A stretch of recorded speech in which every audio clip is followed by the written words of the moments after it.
ఇంగ్లాండ్కి వెళ్లే ముందు వాళ్ళ అమ్మకి ఒక మూడు ప్రమాణాలు చేస్తాడు. అదేమిటంటే మద్యం ముట్టుకోనని, మాంసం తిననని, వేరే అమ్మాయిల వైపు చూడను అని. అంటే ఈ 3 అంశాలు ఆధారంగా ఆయన ఇంగ్లాండ్ వెళ్ళిపోయిన తర్వాత వెజిటేరియన్ ఫుడ్ కోసం చాలా అంటే శాకాహారం కోసం ఆయన చాలా ప్రయత్నాలు చేస్తాడు.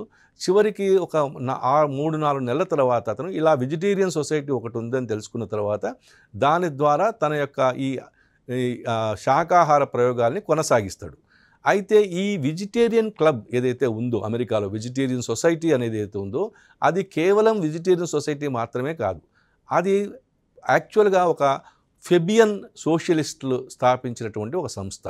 ఈ ఫెబియన్ సోషలిస్ట్ అనేవాళ్ళు ఎవరు అంటే మనకు ఫ్రెంచ్లో జనరల్ ఫేప్స్ అనే ఒకతను వస్తాడు.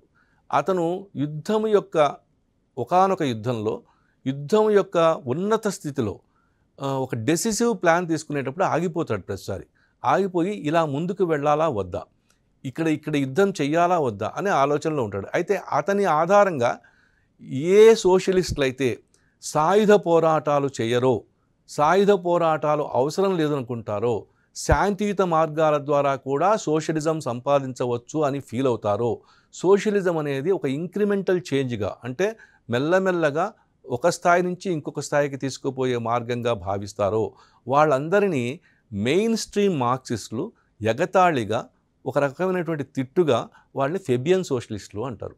ఈ లండన్ వెజిటేరియన్ సొసైటీ అనేది ప్రధానంగా ఈ ఫెబియన్ సోషలిస్టుల యొక్క క్లబ్. అందువల్ల గాంధీ ఈ ఫెబియన్ సోషలిస్టుల ఆలోచనలో నుంచి కూడా నిజానికి అతను అహింసను ఒక మార్గంగా ఎన్నుకుంటాడు.